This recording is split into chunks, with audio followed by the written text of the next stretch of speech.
mire, sin duda destacan los personajes femeninos y su influencia en la construcción de las obras de Gabriel García Márquez. Inolvidables, ¿eh? Heréndira, Fermina Daza, La Mamá Grande, Ángela Vicario, Úrsula Iguarán, Petracotes, Amaranta Úrsula, Remedios la Bella, Rebeca, por supuesto que no se nos olvide Rebeca. Y en El Otoño del Patriarca, Bendición Alvarado, Manuela Sánchez, Leticia Nazareno, y todas ellas, de esta y de otras obras, son personajes, aunque la Real Academia se infarte, sí, personajes complejísimas. Y está clarísimo que de alguna forma en las novelas garciamarquianas pues triunfa lo femenino sobre el machismo, porque a causa de las mujeres, pues las novelas toman el rumbo de una como, no historia de amor, tal cual como el concepto clásico lo diría, pero sí sentimos como que hay un murmullo ahí de bolero latinoamericano, ¿no cree? Y mire, aun y cuando estas mujeres en su mayoría estén marcadas como una especie de señal de la cruz de la fatalidad, sentimos en algunas obras de García Márquez, pues como un vientre de mujer, escritas como en un cuerpo de mujer, en una psique femenina, como si el destino de los personajes estuviera tejido por una matriz y la redención fuera un vientre. Y los 6 capítulos de la novela El Otoño del Patriarca de alguna forma lo confirman. Mire, el primer, tercer y quinto capítulos, partes, círculos, pues están determinados por figuras masculinas. En el primero, Patricio Aragonés; en el tercero, el general Rodrigo de Aguilar; y en el quinto, José Ignacio Sáenz de la Barra. En el caso del segundo, cuarto y sexto capítulos, imperan las figuras femeninas. Manuela Sánchez en el segundo, Bendición Alvarado en el cuarto y Leticia Nazareno en el sexto.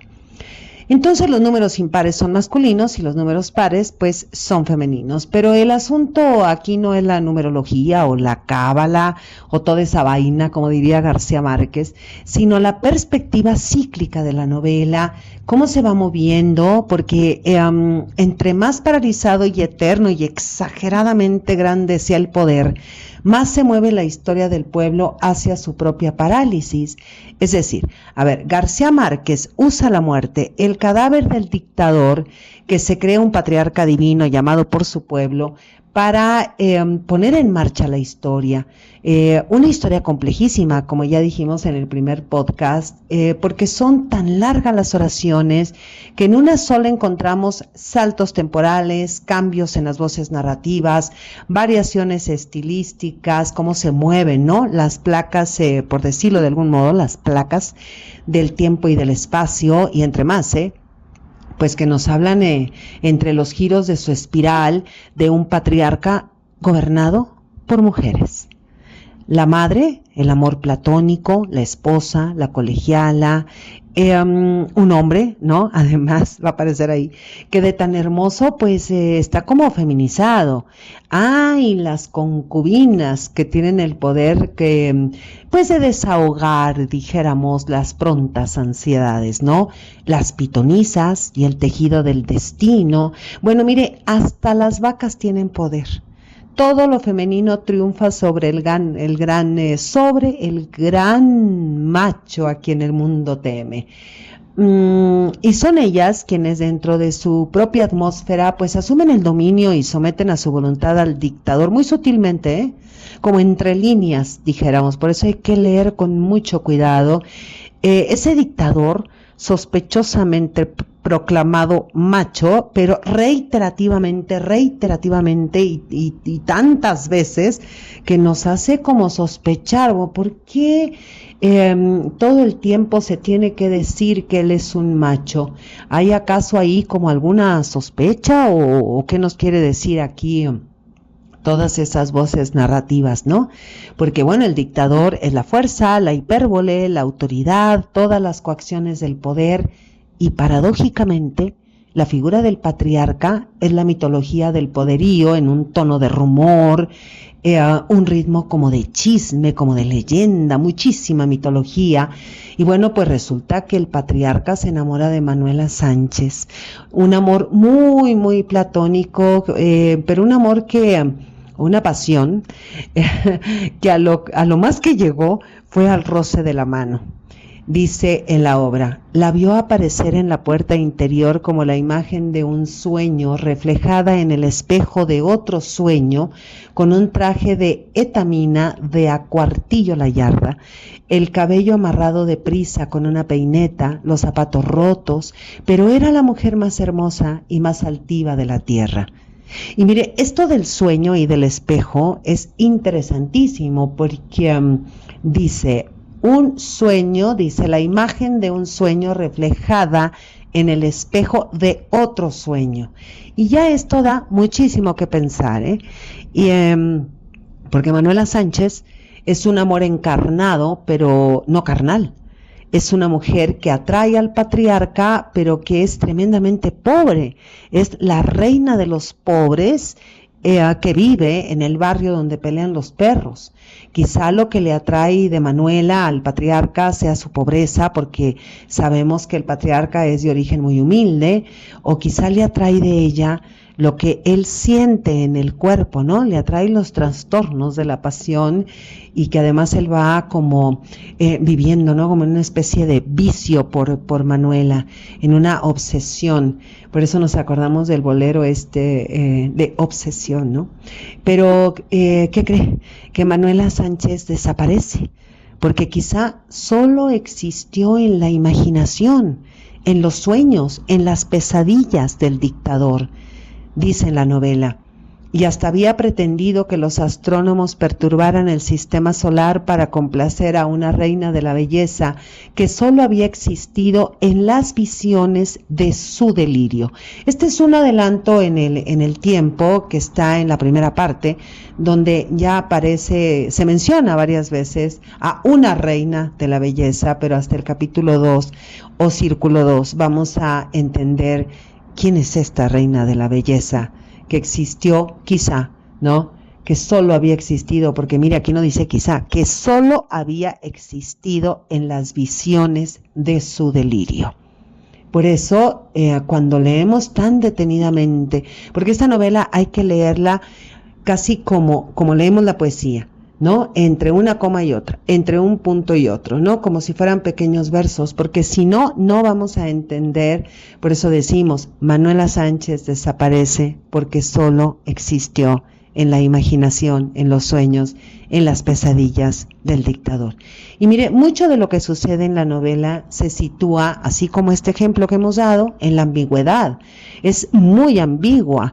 Y es ambigua tanto para el dictador como para quien lee, porque en varios episodios se planta la duda de si lo acontecido sucedió realmente o si proviene de la imaginación del dictador o si el pueblo lo inventó o si la propaganda política lo exageró. O los historiadores, porque también hay una crítica aquí tremenda de cómo la historia presenta a los dictadores, o lo ha presentado a los dictadores. Y mire que lo que propicia la ambigüedad es el miedo del pueblo, por un lado, y por otro lado, la tremenda soledad del dictador que quiere ser amado como un patriarca, que quiere ser divinizado como un patriarca, pero que también es un dictador. Es decir, que dentro de la ficción se instala la ficción, el mito, la leyenda, y aquí García Márquez ha construido un juego desmesurado, hiperbólico de ambigüedades. Es como si García Márquez hiciera girar una brújula para que la novela pierda su centro, pero la brújula se detiene en los personajes femeninos que desquebrajan el poder del dictador, porque este hombre le tiene terror a la soledad y al vacío, y son las mujeres de la novela las que ponen en evidencia su vulnerabilidad, le hacen poner rodilla en tierra, poner rodilla en tierra. Ese es el poder de la pasión. Un macho, ¿no? Con fuerza, con vigor, con poder, con signos femeninos. Mire, dice en la novela al describir al dictador, los labios pálidos, la mano de novia sensitiva con un guante de raso que iba echando puñados de sal a los enfermos. Descargó todo su poder con su mano de doncella.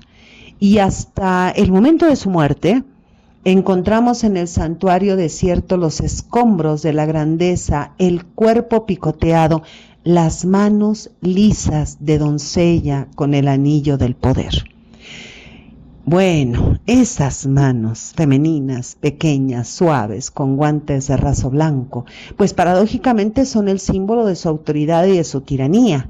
Y leemos en la novela, la mano de doncella púdica que ni siquiera se estremeció en el pomo del sable el mediodía del horror que le vinieron con la novedad de que el comandante Narciso López enfermó.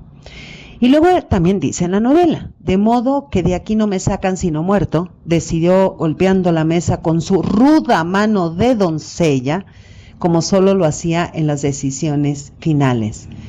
Sus manos, que son instrumentos de poder, tienen esa apariencia, o esa naturaleza más bien, y se describen con el guante de raso. A ver, un dictador con manos de doncella. Y volvemos a leer. Volvió a coger las riendas de la realidad con sus firmes guantes de raso como en los tiempos de la gloria grande. O sea que su poder absoluto se escurre de esas manos lisas de doncella con el anillo del poder. Entonces vea usted cómo sobre la crueldad, el horror y la tiranía triunfa lo femenino. Y esas manos de doncella del dictador bien podrían ser símbolo de cómo las mujeres manejan los hilos del poder a través del patriarca y del dictador, y lo eternizan. Y también las vacas entran aquí, ¿eh? La casa presidencial está llena de vacas amadas, respetadas y atendidas personalmente por el patriarca, para las que exige además un trato preferencial y las considera casi sagradas. Imagínense, las visita antes de acostarse. Y también está la gran figura, que ya en su momento hablaremos solamente de ella, ahorita como de pasadita, ¿no? La figura de Bendición Alvarado, la madre, que es la mayor influencia en la vida del dictador, y Manuela Sánchez, que lo hechiza. Y esto del hechizo, mire que no lo dudamos, porque se la llevan a presentar sus ministros. Y está Leticia Nazareno, que ya está mencionada desde el primer círculo o primer capítulo. La monja piadosa, la esposa cruel, que envuelve y somete al general. Y bueno, y también está la colegiala, ¿no? La niña sin futuro y amante ávida.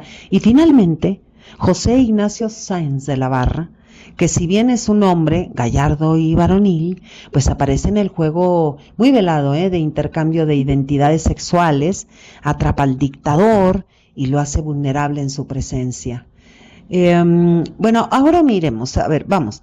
Bendición Alvarado, la madre, implora al cielo una mujer que se ocupe de su hijo y lo ayude en el difícil camino de la vida, aun cuando en su harén tiene una cantidad incontable de concubinas. Esta parte de la compasión de la madre que ve tan solo a su hijo, va a desdoblar a la madre. Y dice en la obra, mi pobre hijo, lejos de su madre, Señor, sin una esposa solícita que lo asistiera a medianoche si lo despertaba un dolor, y envainado con ese empleo de presidente de la República.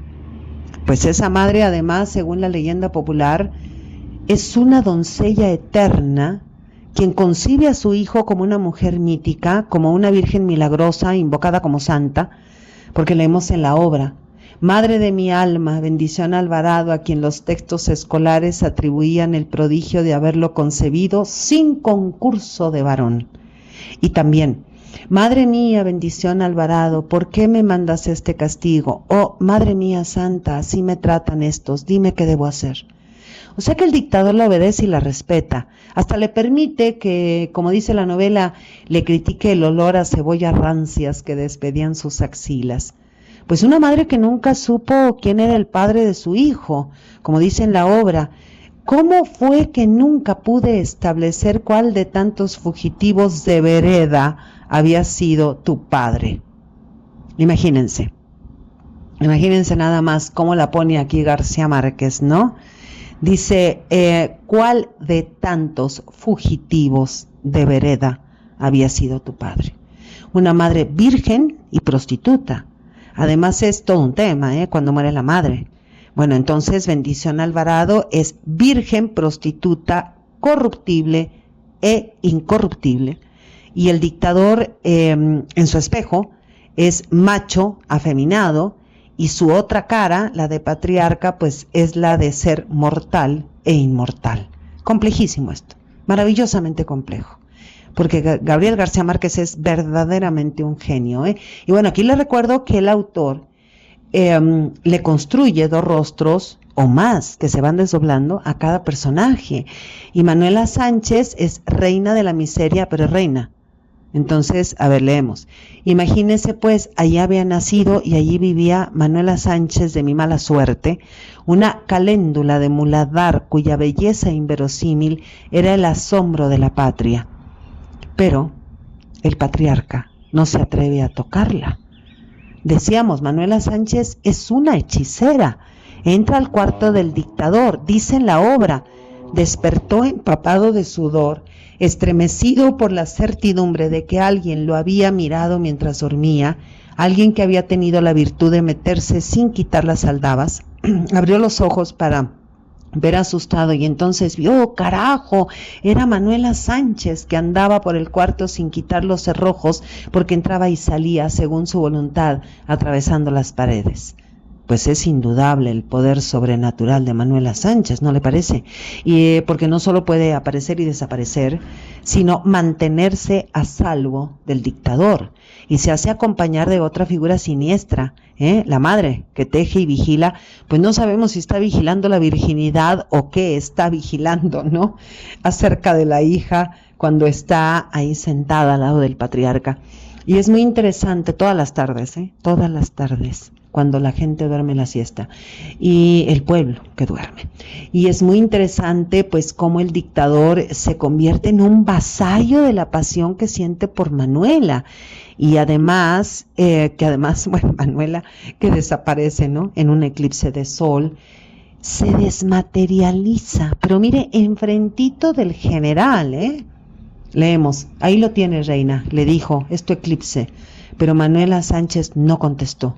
Siguió buscando con las 2 manos por toda la casa enorme, braceando con los ojos abiertos, más solo que nunca en la soledad eterna de este mundo sin ti, mi reina, perdida para siempre en el enigma del eclipse.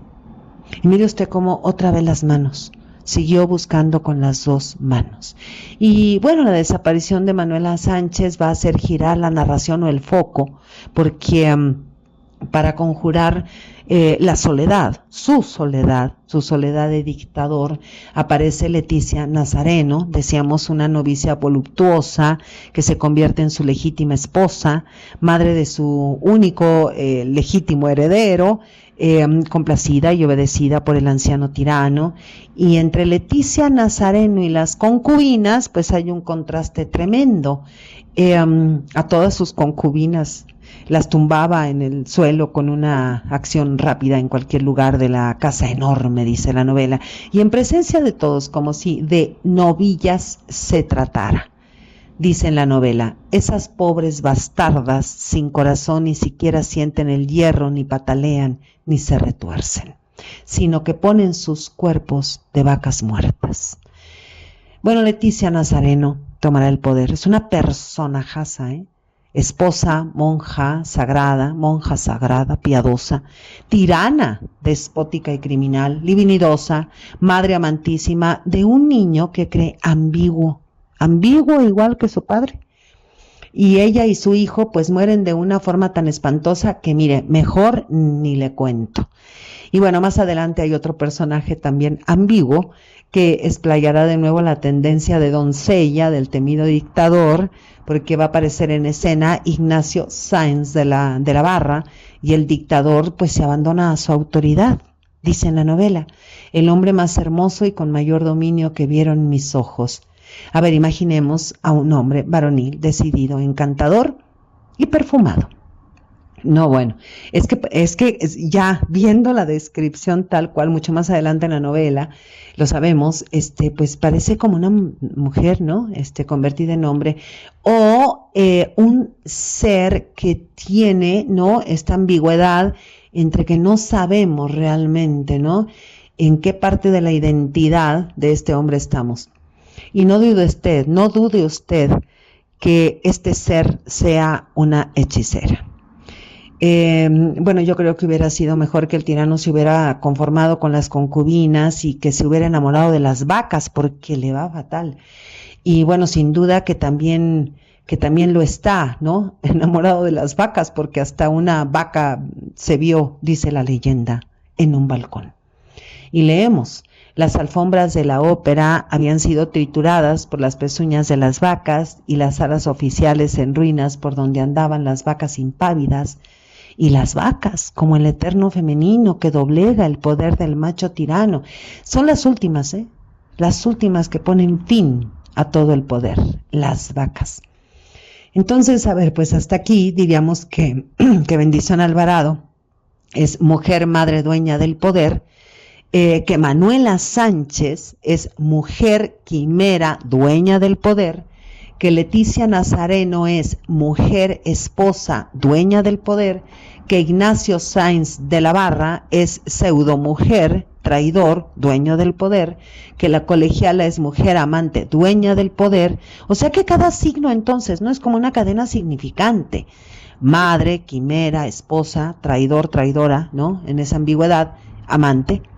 Es decir, las mujeres son dueñas del poder, lo femenino que ejerce el poder sobre, como una especie de tirano guiñol, ¿no?, un títere de estas mujeres, de este poder, del poder de lo femenino. Ay, que no se nos olviden las vacas, que como alimento pues también son dueñas de un poder ejercido sobre el dictador de las manos lisas, ¿no?, de doncella, con el anillo del poder en el dedo anular, unas manos muy delicadas y femeninas. O sea que el poder verdadero se concentra en las manos de las mujeres.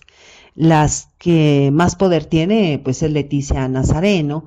A Manuela Sánchez le roza la mano, que simboliza el poder. También son súper importantes, y que ya se me estaba pasando a hablar de ellas, las pitonisas, que están presentes para determinar los destinos del patriarca y a través de su patria, y están constantemente presentes, quiéralo o no, van a pesar en las decisiones del dictador, y están presentes en las líneas de la mano. Y con Bendición Alvarado, pues también hay todo un tema relacionado con las manos. Dice en la novela: madre mía, Bendición Alvarado, asísteme, no me dejes de tu mano, madre. Y bueno, sabemos, ¿no?, Bendición Alvarado, la matriarca de la patria, la única mujer que realmente quiere al patriarca, un dictador que esparce su esperma, ¿no?, multiplicando su nación, pero todos sus bastardos y su único hijo legítimo nacen a los 7 meses, y que sin duda simbolizan pues como la masculinidad a medias del dictador. Un tirano de larga vida, con apariencia deforme, es gigantesco. Aquí está todo pantagruélico, ¿no? Es gigantesco, muy medieval todo este asunto. Es gigantesco, pero sus piernas cojas, todo esto es muy grotesco, ¿no? Arrastra los pies sufriendo, tiene un testículo herniado, Garganto y Pantagruel aquí presentes, ¿no? Un testículo herniado enorme, y además mire qué paradoja, un patriarca sin padre, sin figura paterna, sin masculinidad completa, un todopoderoso angustiado, temeroso, muy, muy solo, aferrado a la madre, un tirano edípico. Leemos: madre no hay sino una, la mía. Y mire que con la muerte de la madre llega la destrucción, el caos, O sea que en la novela de García Márquez el dictador domina, pero bajo las alas de su madre. Una madre, Bendición Alvarado, ¿no?, que dice: estoy cansada de rogarle a Dios que tumben a mi hijo, porque esto de vivir en la casa presidencial es como estar a toda hora con la luz prendida. Dice: si yo hubiera sabido que mi hijo iba a ser presidente de la República, lo hubiera mandado a la escuela, señor. Y todo el tiempo se lamenta por la situación de su hijo. Dice: a quien los infantes de marina tenían traspuesto en la casa presidencial tan lejos de su madre, señor, y envainado con ese empleo de presidente de la República por un sueldo rastrero de 300 pesos mensuales. Pobre hijo. Ella sabía bien lo que decía, porque él la visitaba a diario. Y mire que hay hechos muy curiosos, como en la existencia temporal de madre e hijo, por ejemplo, o el que la riqueza del patriarca sean sus vacas y la riqueza de la madre sea descomunal. Esto es pura ironía, porque leemos, resolvía problemas de Estado y asuntos domésticos con la misma simplicidad con que ordenaba, que me quiten esta puerta de aquí y me la pongan allá, la quitaban, que me la vuelvan a poner, la ponían, que el reloj de la torre no diera a las 12 sino a las 2 para que la vida pareciera más larga, se cumplía, sin un instante de vacilación, sin una pausa. Ahora, la diferencia entre Bendición Alvarado y Úrsula Iguarán es que la madre del tirano no sabe que ella ejerce el poder y Úrsula sí. No me refiero aquí al poder en un sentido del pueblo o de la nación, porque el poder sí lo ejerce sobre el hijo directamente, ¿no? Como cualquier madre latinoamericana. Y en el caso de Leticia Nazareno, pues es como si fuera la continuación de la madre, pero una esposa cruel. Mira, Leticia Nazareno es una esposa madre, muy al estilo latinoamericano, que logra que el marido tirano, ¿no? El macho, pues sea como un hijo obediente, ¿no? Lo convierte en un hijo obediente. Y es tan cruel Leticia Nazareno que muere de forma cruel, o sea que pobre patriarca. Es que hasta sentimos pena por él. Se casó para sustituir a la madre, pero la sustituta le resultó bárbara y despiadada. Una monja cruel, qué ironía, ¿eh? Y simbólicamente, así como Leticia Nazareno es la cara terrorífica de Bendición Alvarado, la madre, así Manuela Sánchez es la madre del dictador cuando era joven. ¿Se acuerda de Aura de Carlos Fuentes? Bueno, pues imagínese. Es decir, Bendición Alvarado es madre protectora, esposa despiadada en el rostro de Leticia Nazareno y joven hermosa el rostro de Manuela Sánchez.